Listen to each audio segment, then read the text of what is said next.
ఆత్మీయ వసంతకాలం 40 దినాల ధ్యానం కరుణమూర్తి త్యాగం ప్రేమ తలపోసే మంచి సమయం.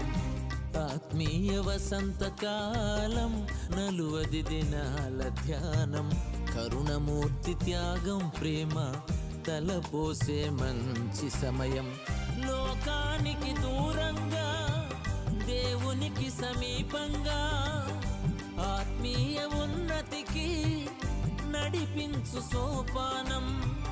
లోకానికి దూరంగా దేవునికి సమీపంగా ఆత్మీయ ఉన్నతికి నడిపించు సోపానం. ఆత్మీయ వసంతకాలం 40 దినాల ధ్యానం కరుణమూర్తి త్యాగం ప్రేమ తలపోసే మంచి